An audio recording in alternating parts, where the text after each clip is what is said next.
Nós estamos começando hoje a nossa escola dominical com as suas classes divididas. Aqui no templo funciona a classe de panorama bíblico, comigo e com o pastor Hernandes. O pastor Hernandes está dando panorama do Novo Testamento e eu estou ministrando aulas do panorama do Antigo Testamento. Nós temos outras classes funcionando. Se você quer se tornar membro da igreja, da nossa igreja, você tem que fazer uma classe chamada classe Boas-Vindas, que está funcionando aí com a Adriana e outras pessoas. Outros professores. O Diego está aqui no boletim, veja aí na página 3.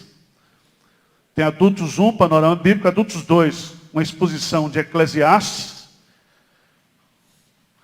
Adultos 3, Vida Devocional, é outra classe.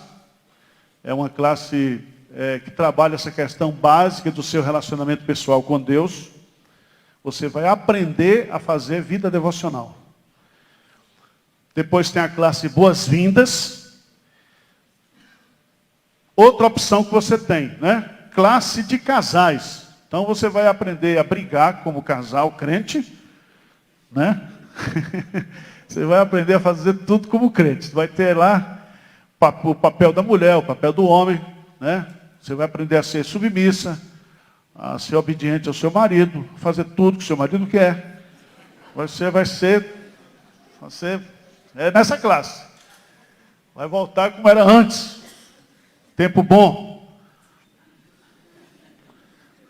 Você vai aprender a pegar o seu salário e entregar todo para o seu marido. Tá certo? E mandar ele administrar. Tem a classe de jovens. Aí, jovens, estudos positivos de Gênesis. E temos as classes de adolescentes 1 e adolescentes 2. Aí a faixa etária, essas duas classes funcionam lá na casa. Tá certo? E temos, nessa casa ali, todo o departamento infantil. O departamento infantil começa agora às 9h30 e vai até ao final do culto das 11 horas. 12h05 mais ou menos. Tá bom? Então, se você quiser sair, pode sair, senão fica aqui. Vamos abrir a Bíblia, por favor. Vamos abrir a Bíblia lá, antes de abrir em Neemias, vamos abrir em Esdras. Esdras. Tem 3 livros que você precisa compreender, esses 3 livros juntos. Os livros de Esdras, Neemias e Esté. Eles fazem parte de um período. Por favor, põe na tela aí, meu irmão. Dá para apagar a luz não, né? Está filmando? Está dando para ver aí, gente? Hein? Se vocês botarem um binóculo, dá, né? Está dando para ver? Está dando para ver, gente? Tá, né? Essa foi a última aula que eu dei para vocês. Eu quero só pegar as datas para eu explicar para vocês. Quando termina o livro de Crônicas, veja bem, você está com a Bíblia aberta aí? Segundo livro das Crônicas, termina aí com um decreto de um rei chamado o quê? Ciro. Ciro era rei de onde? Da Pérsia. Porque agora não tem mais Babilônia. Babilônia, Nabucodonosor já era. Agora quem está mandando no mundo são os persas, cujo o reizão, quem é? Ciro. E esse Ciro, ele é chamado pelo profeta Isaías, Deus chama esse homem de o meu ungido. Deus chama Ciro de o meu ungido. E é esse homem que vai ser usado por Deus. Esse homem vai baixar um decreto, mandando o povo de Israel de volta para a terra da Palestina. Eles estão a 1.400 quilômetros de distância. Aí tem o decreto, veja que o decreto, 2 Crônicas, capítulo 22, capítulo 36, de 22 a 23, tem o decreto. Aí o livro de Esdras, veja que há o link aí, olha o link. Capítulo 1, diz assim, no primeiro ano de Ciro, livro de Esdras, capítulo 1. Está acompanhando aí? Está ligado, gente? Diz sim, por favor. Pronto. Esdras capítulo 1. O que diz aí? No primeiro ano de Ciro, rei da Pérsia, para que se cumprisse a palavra do Senhor por boca de Jeremias, despertou o Senhor o espírito de Ciro, rei da Pérsia, o que fez passar pregão por todo o seu reino, como também por escrito, dizendo. Aí vem o decreto, pá. Coisa importante aí é o seguinte. Deus cumpriu a promessa. Lembra de Jeremias capítulo 29? Lembra disso? Quando Jeremias escreve uma carta para os cativos. Lembra disso? Vamos lá para Jeremias 29. Jeremias 29.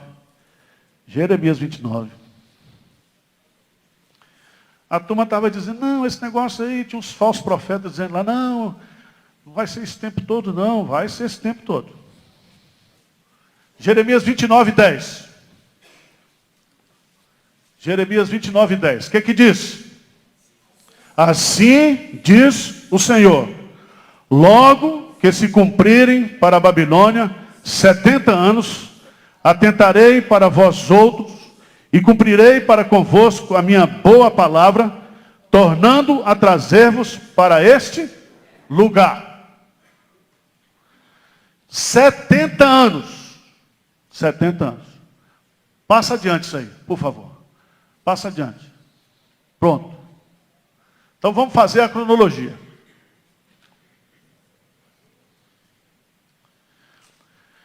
Vocês precisam entender isso aí. Tem que entender direitinho aqui, certo? Quando foi que o povo, o reino sul, povo de Judá, foi levado cativo para a Babilônia? 586. 586 antes de Cristo. Certo? Quem foi que invadiu? Jerusalém? Nabucodonosor. Primeiro ele vai e leva Daniel e uma turma, depois vem, invade Jerusalém, destrói tudo. Quem era profeta nessa época? Jeremias. Lembra que Jeremias fica na porta da cidade e ele canta o lamento de Jeremias. Lamentações de Jeremias, lembra disso? Está linkando?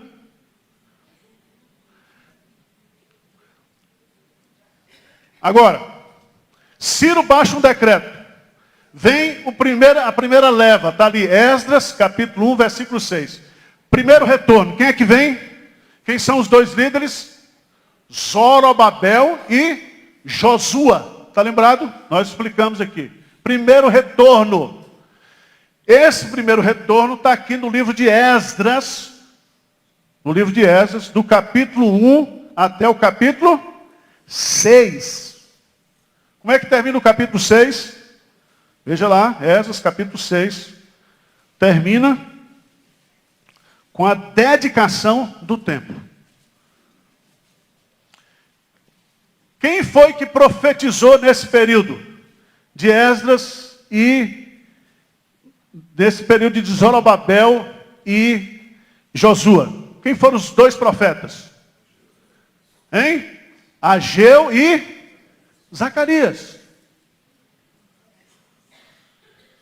No período de Zorobabel e Josua. Vê para mim aí, versículo 5, capítulo 5. Capítulo 5. Veja lá.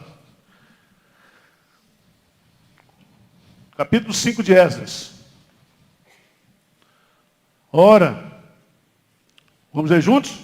Ora, os profetas Ageu, Zacarias, filho de Ido, profetizaram aos judeus que estavam em Jerusalém, em nome do Deus de Israel, cujo espírito estava com eles. Você lembra? Então, quando você for ler o livro de Zacarias e o livro de Ageu, você tem que entender que esses dois profetas, eles profetizaram nesse período de 538 a 515. Fala-se que em 516 o templo foi inaugurado. Se você fizer a conta de 586 a 516, são quantos anos?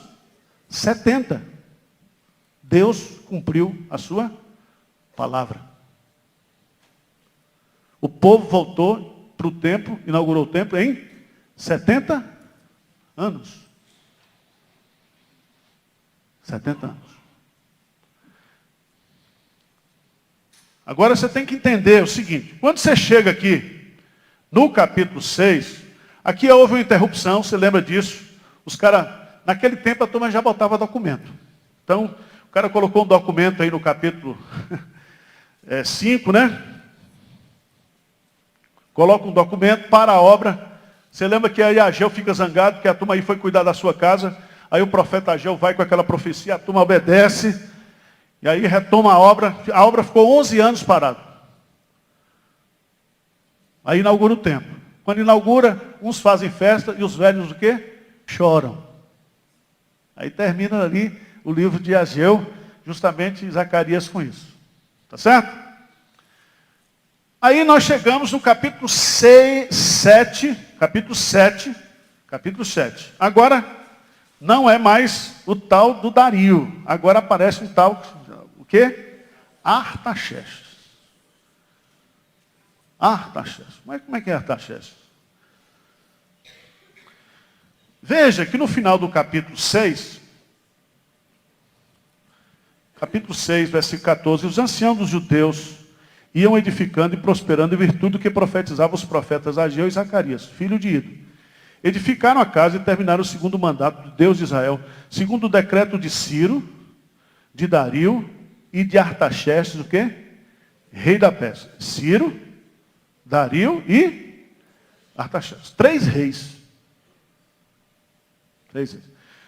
Anota aí na sua Bíblia, porque do final do capítulo 6, início do capítulo 7, nós temos um espaço de tempo de 58 anos a 60 anos. De 58 anos a 60. Aí acontece a história de quem? De Esther. E onde foi que aconteceu a história de Esther? Foi na Palestina? Não. Foi lá em Suzã. Lá. Como é que acontece a história de Esther? Vasti é rejeitada e o rei faz um concurso para arrumar o quê? Uma rainha, não é isso? Gente, não é assim? Aí Esther é colocada toda no creme de aveia, de leite, não sei o quê, na Nívea, e ela é escolhida. Passa para baixo aí, só para eu dar o esboço. O esboço, por favor. Só para você ter uma ideia. Pode passar mais adiante. Pode passar. Tem mais não? Então você pegou o arquivo errado. Eu já preparei outro. Então vamos lá para o livro de Esther. Livro de Esther.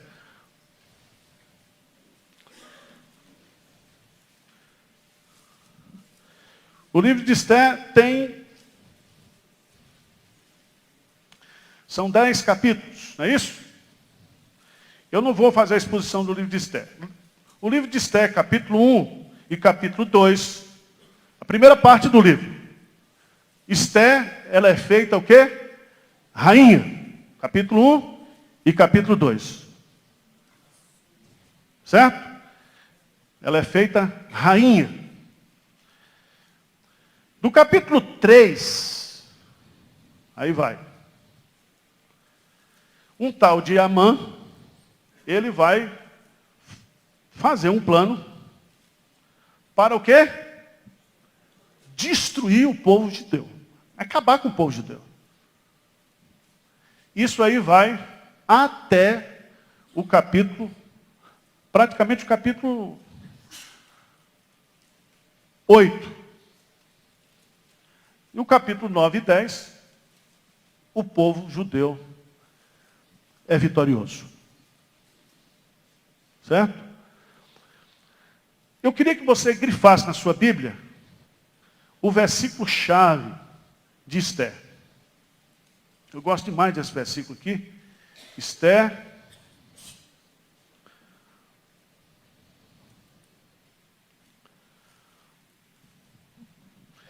Esther capítulo 4,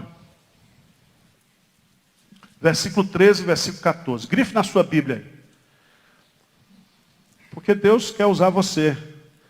Deus está usando pessoas aqui. Deus está usando Esdras, Deus usou Zorobabel, Deus usou Josua, Deus usou Ciro. Deus vai usando pessoas. Veja que versículo lindo. Pode grifar isso na sua Bíblia. Grife aí. 13 e 14. Vamos ler juntos? 4, 13 e 14. O que diz? Então lhes disse Mordecai, que respondesse a Esther: não imagines que, por estares na casa do rei, só tu escaparás entre todos os judeus. Porque se de todo te calares, agora, de outra parte se levantará para os judeus socorro e livramento. Mas se tu e a casa de teu pai perecereis.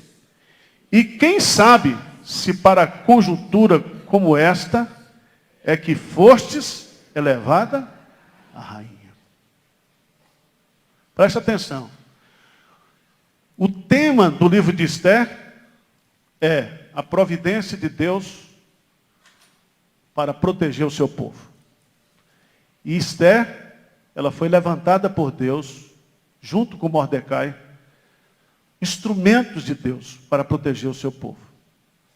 Certo?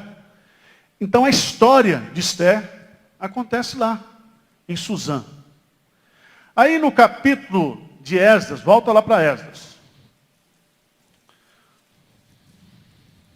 Esdras, capítulo 7. Passadas essas coisas, do reinado de Artaxerxes, rei da Pérsia, Esdras, filho de Seraías, filho de Azarias, filho de Ilquias, filho de Salum, aí está toda... Ele é enviado para Jerusalém. O templo está construído. O templo está construído. Mas o que é que faltava construir? Os muros. O povo estava também numa tranqueiragem tremenda. Espiritualmente, então Esdras vem com uma segunda leva. E ele vai, então, veja no capítulo 8, uma lista dos que vêm. Então vem a segunda leva com Esdras. A primeira veio com quem? Zorobabel e Josua. A segunda leva vem com Esdras. E Esdras vem justamente para fazer uma reforma o quê? Espiritual. Veja lá no capítulo 8, versículo 31. Ele chega em Jerusalém. No capítulo 9, ele faz uma limpeza espiritual, produz um avivamento espiritual. No capítulo 10, ele faz um divórcio geral. Porque o povo tinha feito um casamento o quê? Misto. Porque tinha lá no meio de lá uns samaritanos, etc. E você sabia que a nossa confissão de fé é autorizado quando há deserção, né? Por causa da fé, não tem problema não, o divórcio é aceito. Deserção por causa da fé. Então aqui, eu não quero entrar nesse assunto de divórcio, porque o pastor Hernando que é especialista disso, casamento, novo casamento, né? É ele que é especialista. Mas aqui, os israelitas despedem as mulheres o quê? Etéias. Então Esdras vai lá. Grife na sua Bíblia aí o versículo-chave do livro de Esdras. Esdras, capítulo 7. Versículo 10. Esdras era um cara fora do comum. Ele era um intelectual. Esdras 7, 10. O que diz aí? Vamos ler juntos? Porque Esdras tinha disposto o coração para buscar a lei do Senhor e para cumprir e para ensinar a Israel os seus estatutos e os seus juízos. Dispôs o seu coração para buscar, para cumprir e para ensinar. Preste atenção que foi Esdras que começou em Israel as sinagogas. Segundo a história dos Hassidins, dos fariseus, foi daí que surgiu na época os chamados movimentos dos fariseus. Certo? Foi através das sinagogas que começou também a preservação do cânon do Antigo quê? Testamento. Até chegar no ano 70, num concílio chamado Concílio de Jânia, onde o nosso cânon, o cânon do Antigo Testamento foi fechado. Esses livros foram reconhecidos. Por conta da preservação dos documentos, que foi liderado, começou com esse cara aqui chamado Esdras. Ele era realmente uma sumidade nessa questão da manuscritologia. Ele era um cara, um intelectual nessa área de Bíblia. Tá certo?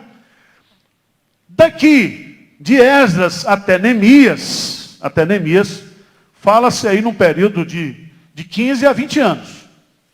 Vamos lá para Neemias. Chegamos em Neemias.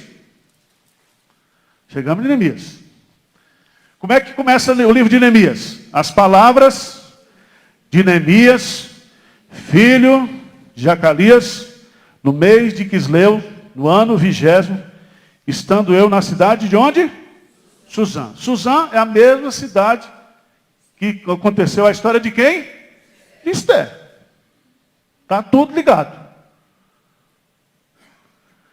Só que na Bíblia, Esther está depois de Neemias. Mas na história, Neemias está depois de Esther. Você tem que ficar ligado nisso aí, tá certo? Fica ligado. É igual o Novo Testamento. Quando você for ler o Novo Testamento, Romanos está antes de Gálatas. Mas Gálatas foi escrito primeiro de quê? Romanos. Só para você ficar ligado. Não é isso, pastor Hernandes? É isso. Qualquer coisa eu pergunto para o universitário ali, tá? Então vamos lá. Quem era o rei na época de Neemias? O que você acha? Hein? 2:1, o que diz? No mês de Nisan, no ano o quê? 20º de Artaxerxes. O rei já estava em que ano? 20º. 20 anos que o cara estava o quê? Reinando. Só para você ter uma ideia. Então teve Ciro, Dario e Artaxerxes. É aqui que eu quero falar o seguinte. Tem que ter um aspecto prático, né? Senão fica muito chata a aula. O que a gente vai aprender com Neemias? Vocês estão estudando estudou no grupo pastoreio. É que Deus quer usar a gente. Deus quer usar você, meu irmão, para fazer a obra dele. Quem era Neemias? Sacerdote? Copeiro do rei. Mas Neemias foi usado por Deus para ser um agente de transformação. Eu vou fazer aqui, depois vou fazer apelo no final, e a gente vai orar para você. Por isso que a gente começou logo a aula cantando um hino de consagração de vida. Neemias não era de família sacerdotal, Neemias não era de família real. Ele era um peãozão assim. Aqui começa a doutrina do sacerdócio universal dos crentes, já no Antigo Testamento. Era um homem simples.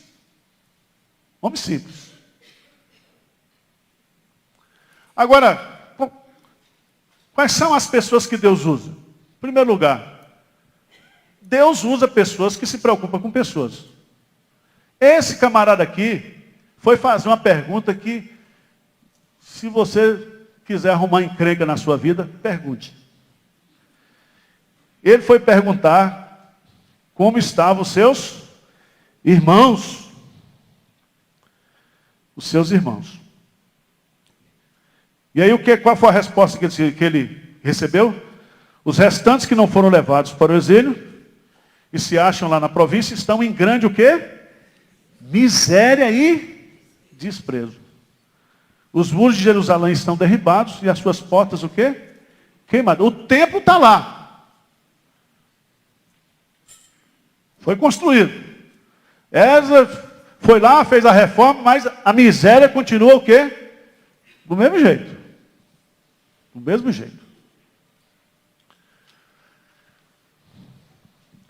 E aí, meu amado irmão, sabe qual é o problema hoje da igreja? Se chama individualismo. Ninguém quer saber nada do que está acontecendo.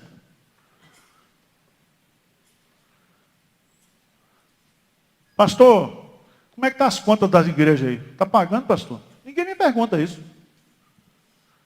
Está pagando direitinho aí as contas? Está faltando dinheiro aí, pagando os missionários? Sabe disso? Nós construímos isso aqui, os presbíteros nem ligavam, os desgraçados. Eu podia ter um infarto aqui. Ninguém quer perguntar, ninguém quer saber de nada. Entra aqui, oi meu irmão, tudo bem? Pai do Senhor, estou orando por você. E vai saindo. Quer nem saber. Ninguém quer saber, porque se perguntar e o cara começar a falar, aí pronto, você está encrencado. É assim ou não é? É assim, irmãos. E não é aqui na igreja, não, é nas famílias hoje também. Essa semana eu estava conversando com um senhor que mora aqui, que não sabia, um italianão ligou aqui para a igreja. Uma pessoa da SAP disse que tinha uma igreja presbiteriana. Aí ele ligou para cá, a esposa ligou, é presbiteriana, se converteu nos Estados Unidos, mora aqui no bairro. Aí ligou para cá, eu fiquei conversando meia hora com ele. Ele falou, não pastor, a minha carência aqui é de amizade. Eu falei, mas você não tem família? Ele falou, eu tenho um filho que mora nos Estados Unidos, é casado com um americano e tem um filho, mas a gente não tem comunhão. Ele mora lá, eu moro aqui, mas a gente não tem comunhão. Eu falei, eu vou ir na sua casa. Ele falou, não, eu preciso pedir autorização para minha mulher. Eu falei, mas também eu sou um banana, me desculpe. O senhor está sozinho também? Pelo amor de Deus. Por isso o senhor está só, né? Aí ele falou, não, minha mulher está dormindo agora, eu vou pedir. Eu falei, tá bom, então o senhor resolve aí que eu vou aí fazer uma visita para o senhor. Bora perto lá de casa. As pessoas estão assim hoje, todo mundo vivendo o seu mundo. Tem amigo no Facebook, mas esses amigos do Facebook não são amigos, né? São amigos? Amigo que você curte de longe? Amigo que você bloqueia? Né? Então ele se pergunta, segunda coisa que ele faz, Deus usa pessoas, primeiro, que se importa com pessoas, Deus usa pessoas o quê? Que oram. O que aconteceu? Quando ele soube, o que ele fez? Tendo ouvido, versículo 4, dê comigo. Tendo eu ouvido essas palavras, assentei-me, chorei, lamentei, por alguns dias estive jejuando e orando perante o Deus dos céus. Sabe quantos dias ele passou fazendo isso? 4 meses. 4 meses. Sabe o que aconteceu nesses 4 meses? Hein? Vê lá no capítulo 2, versículo 12. 2,12, o que diz lá? 2,12, vamos lá juntos? Então, à noite me levantei, e uns poucos homens comigo, não declarei a ninguém o que o meu Deus me puseram no coração, para eu fazer, hein? Presta atenção. Quando você se importa com alguém, quando você começa a orar sobre o assunto, o que acontece? Deus põe coisas no coração para o pastor fazer, para o irmão fazer, para quem fazer? Para eu fazer. Onde? Em Jerusalém. Porque tem uns iluminados aqui, que vem cheio de ideia aqui para a igreja, para eu fazer. A revelação dele sempre é para eu. Eu falei, meu irmão, já tem serviço. Pastor, o que o senhor acha? Vai, meu irmão. É os caras que não oram. Porque quem ora, Deus fala para ele. Para ele fazer. Então, irmãos, por que você está desocupado na igreja? Porque você não ora. Porque se você estivesse desocupado, Deus falaria com você. Agora, quem não ora, Deus não fala. E o que é interessante aqui, que Deus não usa quem não ora. Agora, se você orar, você está correndo risco. Então, se você não quer encrenca, não ora. Fica do jeito que você está mesmo. Agora, se você orar, Senhor, Usa-me. Pronto, você está perdido. Está perdido. Foi o que ele foi. Foi perguntar, o cara ficou maluco. Ficou maluco. Aí o que acontece? O que acontece, irmãos? Esse homem, Deus vai usá-lo agora. Deus vai usá-lo. E aí, o que acontece? Ele vai fazer uma oração. A oração é maravilhosa. Está aí, eu não vou entrar na oração que ele faz. No capítulo 2, no mês de Nisan, no ano 20º, do rei Artaxerxes, uma vez posto o vinho diante do rei, eu tomei para oferecer e lhe dei. Ora, eu nunca antes estivera triste diante o quê? Dele. Nunca. Mas é uma tristeza santa aqui, uma tristeza por uma causa. E o que aconteceu? O rei me disse, por que está triste o teu rosto se não está doente? Tem de ser tristeza do coração. Eu lhe respondi, vive o rei para sempre. Como não estaria triste o rosto, se a cidade onde estão os sepulcros de meus pais está assolada, tem as portas consumidas pelo fogo? Disse meu rei, o que você está me pedindo? Irmãos, eu gosto disso aqui, porque o rei é sabido. É igual o cego, Bartimeu. Né? Quando Jesus chama, o rei já pergunta. Jesus já pergunta, o que queres que eu te faça? E eu gosto do homem aqui, porque ele também vai direto. Porque se fizer essa pergunta, eu já peço logo o cheque. Né? O que ele falou aí? Lê para mim a resposta aí, gente. Quem me pede agora? Então orei ao Deus do céu e disse ao rei, se é do agrado do rei, se o teu servo acha mercê em tua presença, peço que me envies a cidade do servo do meu pai, para que eu a reedifique. É só isso. Se ele for enviado pelo rei, o que vai acontecer? Ele vai sob a autoridade do rei, sob os recursos do rei, sob o sustento do rei.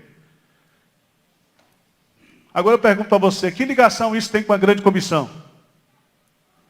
Hein? Mateus capítulo 28, 18 a 20. Tem a ver ou não tem? Toda autoridade me foi dada nos céus e na terra. Portanto, o quê? Ide, fazei discípulos de todas as nações. E ele termina com a promessa. E eis que estou convosco todos os dias até a consumação. O rei manda, mas o rei vai junto com a gente. E qual é o recurso que eu preciso para fazer a obra? É o rei. Se o rei está comigo, meu filho, eu estou com todo o recurso. Eu estou com a prata, eu estou com ouro, estou com poder, estou com coragem. Se Deus é por mim, quem será contra mim? Esse é o recurso que nós precisamos, irmãos. Como diz lá o John Knox, se eu sozinho com a multidão, eu sou minoria. Eu sozinho com Deus, eu sou o quê? Maioria. Agora eu pergunto para você, por que você não está fazendo a obra? Isso é maravilhoso demais. Se você não se converter hoje pela manhã, eu não sei o que falta para você se converter. E esse homem vai. Vai. Agora veja bem, irmãos. O rei então manda ele ir, já dá carta para ele arrumar madeira, porque Deus não faz pela metade. A obra de Deus, feita, realizada, segundo a vontade de Deus, não faltam os recursos de Deus. Pode ter certeza disso. E ele foi, e Deus foi mandando os recursos. Agora, aprenda um princípio também. Versículo 10, lê comigo aí, versículo 10. O que diz? 2:10, desculpe, 2:10. O que diz? Disto...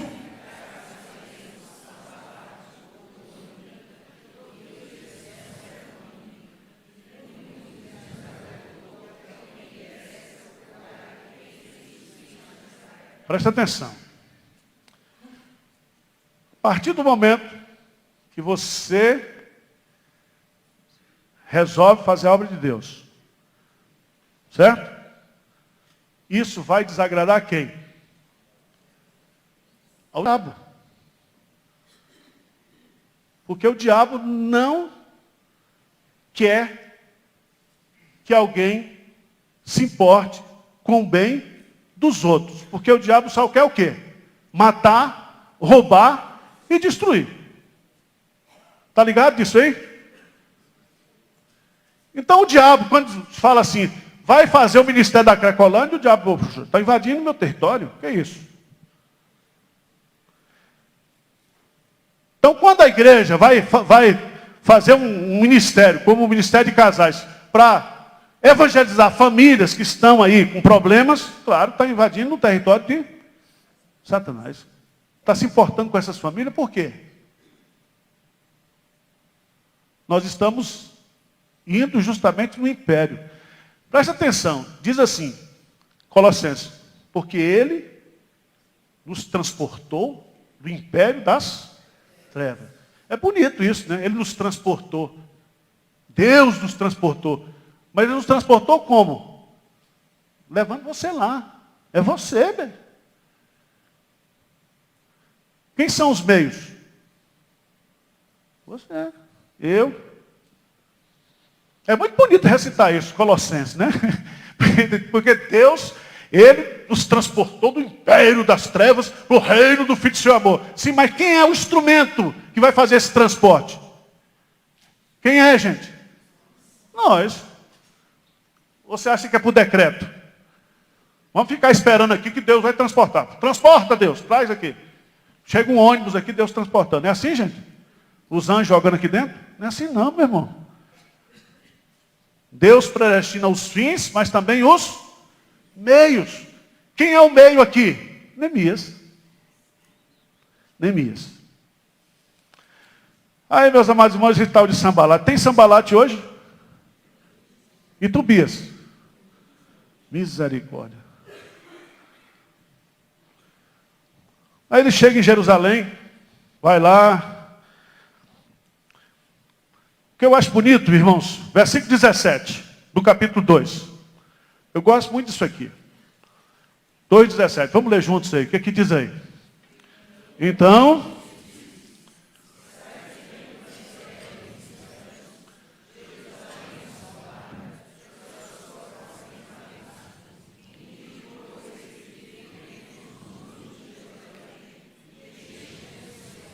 pronto, presta atenção. Isso aqui é o líder passando a visão. Como é que o líder passa a visão? É no data show? Meus irmãos, é assim que o líder passa a visão? Presta atenção. Esse negócio de visão a gente não passa. A gente vive a visão. Certo? Como é que a gente passa a visão? É fazendo com o povo. Ele reúne a turma e diz aqui, gente, o negócio é o seguinte, ó. As portas estão queimadas. Está vendo as portas aqui? Estão queimadas. Os muros estão derrubados. Mostra os muros. Será que é isso que Deus quer para a gente? É esse o projeto de Jerusalém que Deus quer para a gente? Então, veja bem, a visão de transformação começa dentro de uma realidade o quê? Caótica. Dentro de uma realidade. E ele diz assim, só tem um jeito para a gente mudar isso aqui. Qual é? Trabalhando. Não tem outro jeito. Ele diz assim, o que ele diz aqui? Vinde, pois, reedifiquemos. Ele se coloca dentro do negócio. Nós juntos vamos o quê? Reedificar. E vamos deixar de ser o quê? Opróbrio. Ele põe uma meta lá. Ó, nós vamos mudar isso aqui, gente. Vamos mudar isso aqui. Deu para entender como é que é o negócio? Então não adianta o pastor chegar aqui, gente, nós temos que ser uma igreja missionária. O povo vai para a missão, o pastor fica dormindo. Não pode. Certo? Gente, vamos contribuir. Cadê o Zé Francisco? Não veio, não? O meu dízimo é o primeiro. A minha oferta missionária tem que ser a primeira. Tá certo como é que é o negócio? É assim, é o imposto de renda, dízimo do pastor, tem que tirar logo o primeiro. Para quando subir ali, ter autoridade para falar. Ou não é assim? Tem que ser assim, senão Deus não abençoa. O Espírito Santo não põe o selo dele em coisa mentirosa. Não põe, Deus não abençoa. Vocês acham que abençoa? Não pode abençoar. Então o cara vai lá e diz assim, veja como é que o cara faz. Está aqui essa desgraça toda. Eu pergunto, é isso que Deus quer para a gente? Então vinde e reedifique. Nós vamos transformar isso, esse caos, uma coisa o quê? Maravilhosa. Certo? É o que está acontecendo com o Palmeiras, né? É mais ou menos isso, né? Vai melhorar. E se o Palmeiras for campeão, já tem ali um negócio verde, vou botar o escudo do Palmeiras ali. Sociedade. E não fui eu que escolhi, viu? Então... Vamos lá. Veja que ele, para animar a turma, ele diz, e lhe declarei, deixemos de ser opróbrio. Vinde, reedificamos e deixemos. Nós vamos mudar essa realidade. Depois ele declara, como a boa mão de Deus estivera com ele. E aí, novamente, cita aí o Sambalate. Agora, capítulo 3. Esse aqui é um capítulo maravilhoso. Maravilhoso. Esse capítulo 3, ele vai liderar o povo, os que trabalham na reedificação dos muros. Dos muros. Esse capítulo é uma aula de liderança. Primeira coisa que ele vai fazer, ele vai construir. Lá tinha 10 portas em Jerusalém. E ele vai começar, vai dividir a construção pelas portas. E ele vai falar que cada família vai construir um pedaço do muro que está na frente da sua casa. Certo? Ele vai envolver, veja aí, a liderança toda. Ele vai envolver também os caras que tinham dinheiro, os ricos.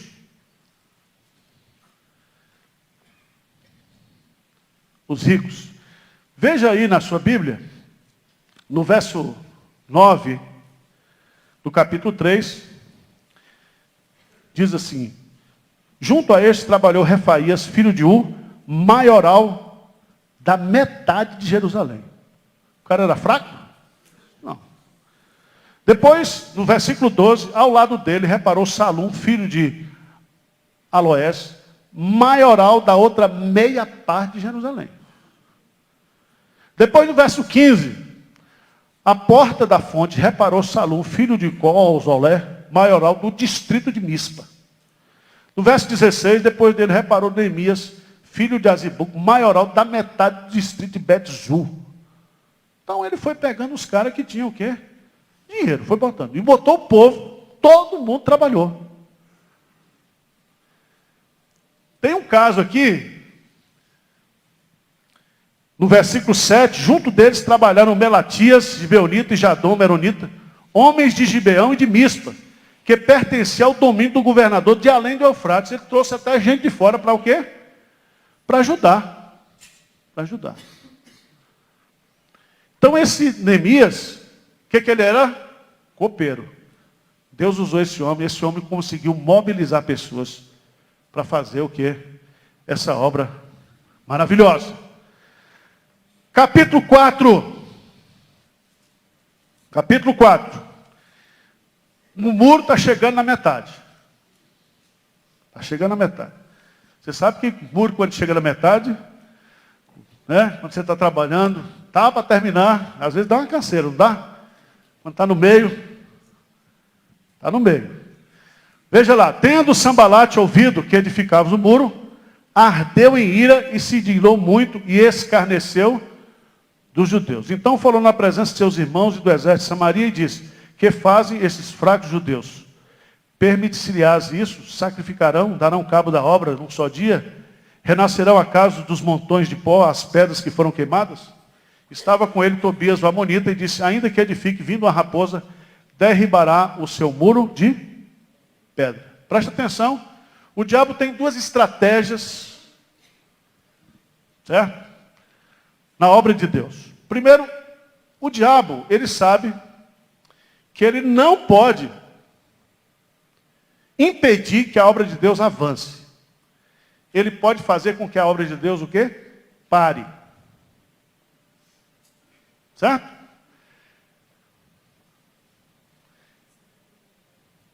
Porque as portas do inferno não prevalecerão com ela.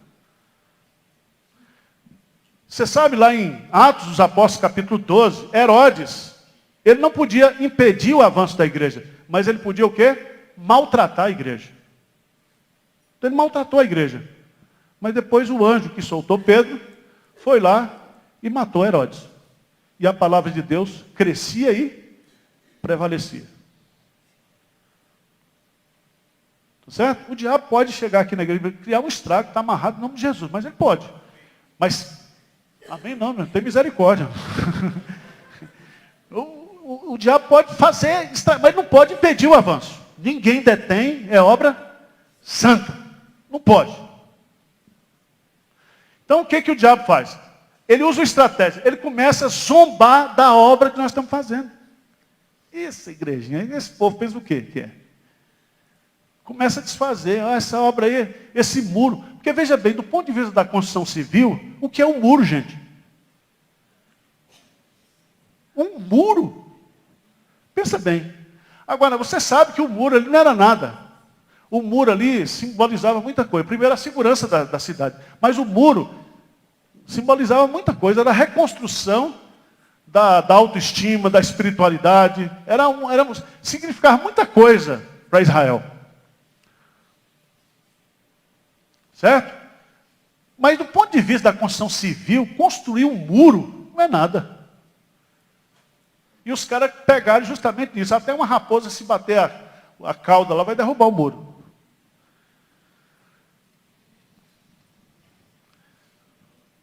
Qual foi a resposta? Qual foi a resposta? Hein?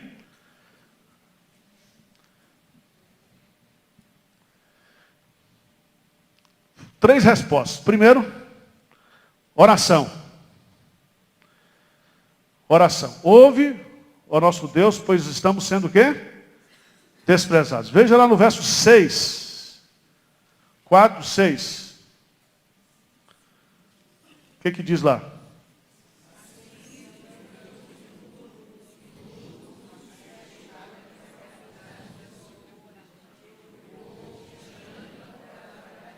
Então, primeira resposta que você tem para a oposição, qual é? Trabalho. A turma está criticando? Vamos trabalhar. A melhor resposta para a oposição, qual é? O trabalho. O trabalho. Versículo 9. Versículo 9, 4, 9. O que diz? Porém, nós oramos ao nosso Deus, com proteção, pusemos guarda contra eles de dia e de noite. Trabalho, e agora vem aquilo que Jesus diz no Getsemane. Vigiai e orai, para não cairdes em tentação. Trabalho, oração e vigilância. Terceira coisa, vamos ver o que dá no texto. Ele coloca lá no versículo 14. O que diz? Inspecionei, dispus-me e disse aos nobres, aos magistrados e ao resto do povo: não temais, lembrai-vos do Senhor grande e temível, e pelejai os vossos irmãos, vossos filhos, vossa mulher e vossa casa. O que significa isso, gente? Espírito de equipe, espírito de patriotismo.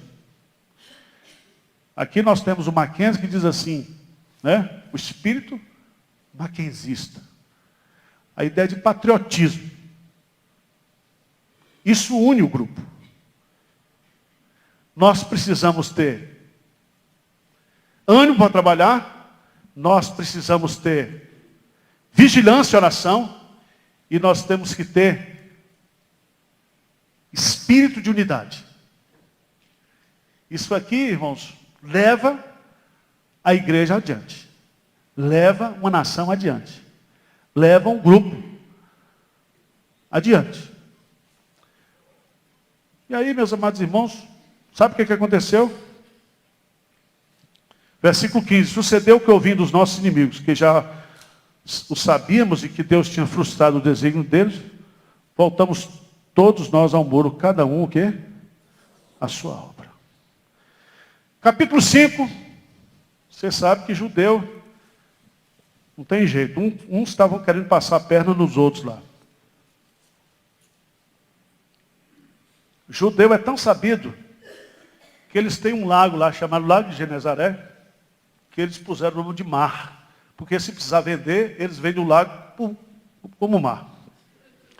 Mar da Galileia, mas é lago de água doce. Então, os caras estavam lá explorando. Daí, não dá para a gente entrar nos detalhes. Neemias vai e baixa uma medida contra a usura. E o próprio Neemias dá exemplo disso, né, como governador. Eu queria só que você grifasse aí, 5:15. 5:12. 5:12. Então responderam: restitui-lhe-emos e nada lhe pediremos. Faremos assim como dizes. Então chamei o sacerdote e os fiz jurar que fariam segundo o quê? Prometeram. Então aqui são votos solenes. Então, isso aí é uma coisa que a nossa confissão de fé fala. Né? Não é juramento que está proibido lá em... Porque a palavra do crente, disse Jesus, sim, sim, não, não. Está lá em Mateus 5. Mas aqui esses juramentos solenes a gente faz, quando é ordenado, você faz esses juramentos aí, quando você faz a sua pública profissão de fé, etc, etc, etc. Capítulo 6. O inimigo, então, ele ataca a obra para tentar cessar a obra. Quando ele não consegue cessar a obra, atacando a obra, a segunda estratégia do inimigo qual é? Atacar o obreiro. O obreiro. Capítulo 6.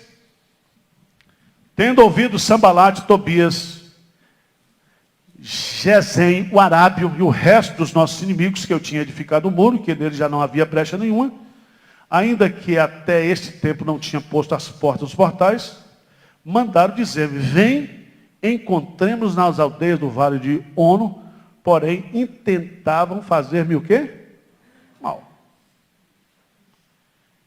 Veja, meus irmãos, eles tentaram parar a obra, desvalorizando a obra que estava sendo feita. Não conseguiram, eles querem pegar quem agora? O obreiro. O obreiro. O diabo faz assim. Mas Neemias não cai nessa. Deus dá sabedoria para ele. Veja no versículo 12. Grife esse versículo, por favor. Então percebi que não era Deus quem o enviara. Tal profecia falou a ele contra mim, porque Tobias e Sambalate o subornaram. O cara estava subornado. Subornado. Deus deu discernimento para ele. E o importante, irmãos, está no versículo 15. Vamos ler juntos, 15 e 16. Vamos lá? Acabou-se, pois, o muro aos 25 dias do mês de Elul, em 52 dias.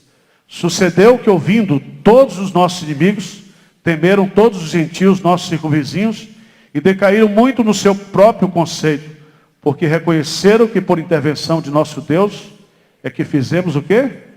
Essa obra. Toda obra que é feita por Deus, a glória é de quem? De Deus.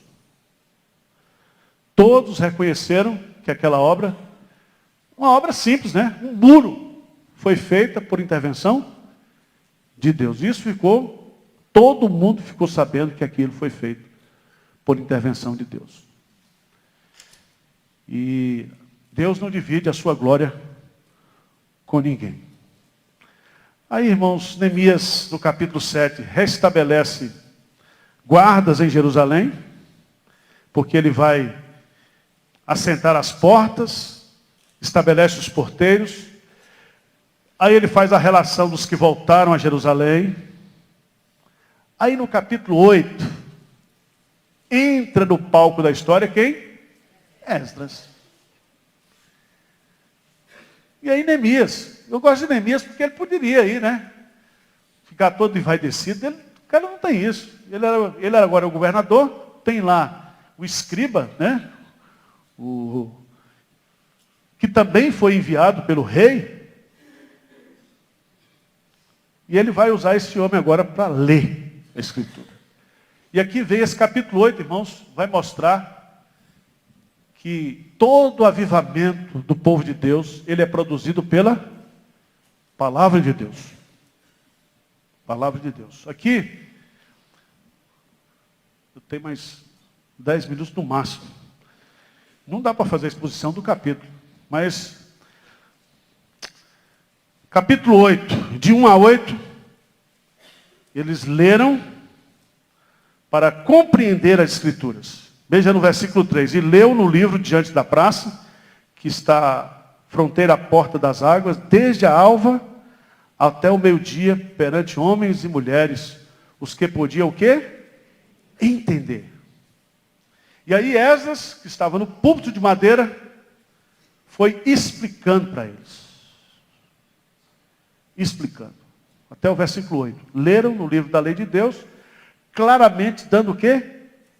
Explicações, para que eles pudessem o quê? Entender. Né? Entender. Pregação expositiva da Bíblia. Foi lendo e explicando o quê? A palavra de Deus. A fé vem pelo ouvir e ouvir a palavra de Deus. Aí, o que aconteceu? Eu gosto de mostrar aqui, é muito interessante isso, porque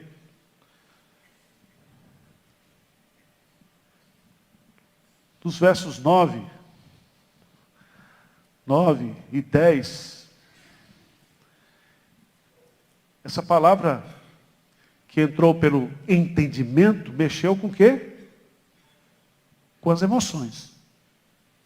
A mesma coisa que aconteceu no sermão de Pedro em Atos dos Apóstolos. Ouvindo eles a palavra, compungiu-se-lhes o coração, e eles perguntaram a Pedro: que faremos, varões, irmãos? Mente, coração e vontade.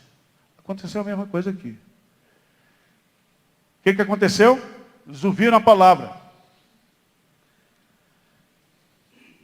E aí, versículo 9. Neemias, que era o governador, e Esdras, sacerdote e escriba, e os levitas que ensinavam todo o povo, lhe disseram: este dia é consagrado ao Senhor vosso Deus, pelo que não pranteeis nem choreis, porque todo o povo chorava ouvindo as palavras do quê?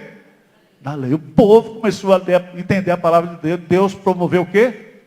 Quebrantamento total. Disse mais: ide comeis carne gorda. Está vendo, gente? Está na Bíblia.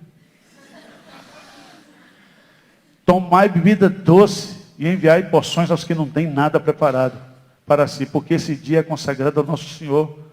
Portanto, não vos entristeçais, porque a alegria do Senhor é a vossa força. Grife isso aí, esse é o versículo chave de Neemias.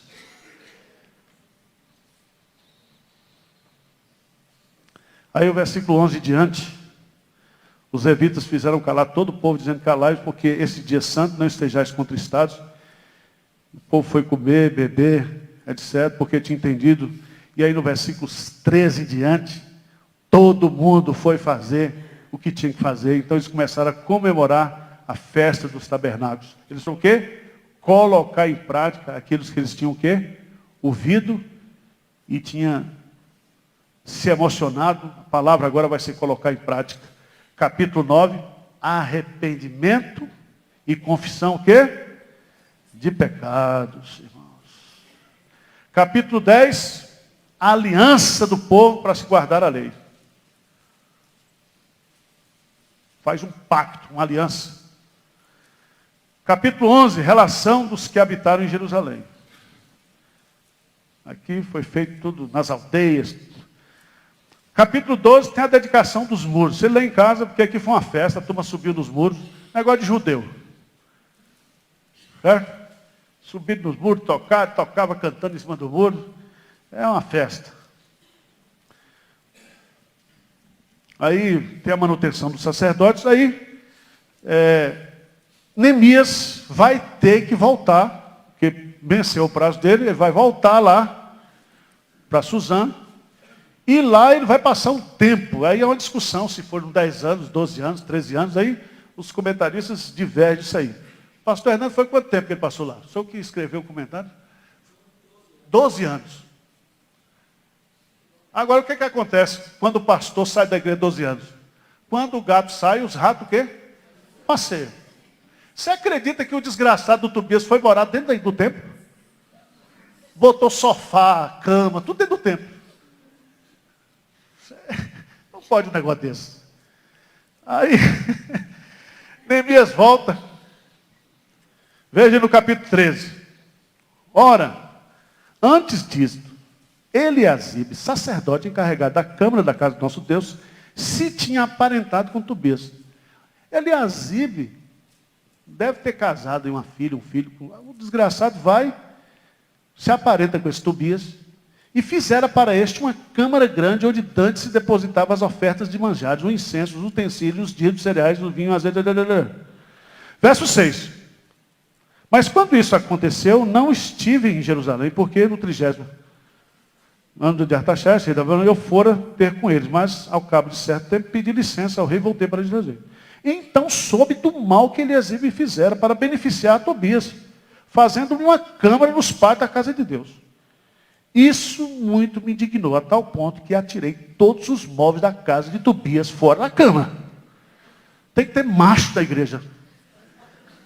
O cara pegou, jogou sofá, tudo para fora, os móveis.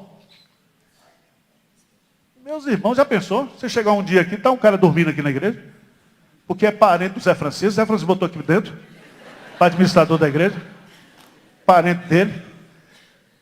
Não pode, irmãos. Restaurada a manutenção dos levitas, ele restabeleceu também a observância do sábado, que a turma já estava comercializando no domingo, faz a condenação do casamento, e aí faz todas as reformas e termina. Irmãos, limpei, pois, de todos os estrangeiros, designei o serviço do sacerdote devido, cada um no seu mistério, como também o fornecimento de lenha em tempos determinados, como as primícias. Ele termina com uma frase que eu acho muito interessante, a humildade desse homem. Ele diz: lembra-te de mim, Deus meu, para o meu bem. Então essa é a história de Neemias. Essa é a história que encerra aí essa vinda do povo de Deus. Então, a partir desse período aqui, vai ter um tempo de silêncio, que é chamado de período interbíblico, de 400 anos. Certo? E aí a gente vai chegar em Mateus. Mateus. Só que nós vamos voltar a estudar o patriarca Jó, certo? E vamos estudar depois os Salmos, depois Provérbios, o livro dos Cânticos, os livros poéticos, depois os profetas.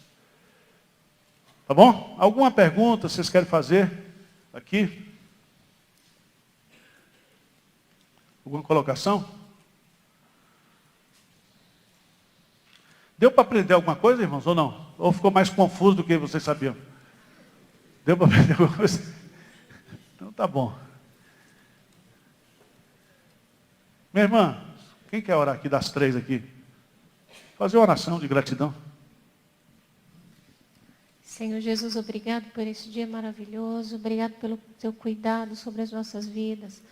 Senhor, obrigado por essa palavra tão linda, que realmente nos empurra e nos anima a sermos diferentes num país como esse, Senhor. Obrigado pela oportunidade de estar aqui. Obrigado pelo teu povo, pela tua casa neste lugar. Abençoa essa igreja, derrama ricas bênçãos sobre este lugar e abençoa nosso domingo, Senhor. Eu te agradeço pela tua graça, pela tua misericórdia, pelo teu tremendo amor que sempre investe em nossas vidas. Em nome de Jesus, amém. Irmãos, nós vamos ter um intervalo de 20 minutos aí, para começar o culto às 11 horas. O pastor Hernandes está conosco, ele vai ser o pregador da manhã, tá certo? E o pessoal vai, acho que repassar os livros aqui. Então, Nós não temos ainda aí o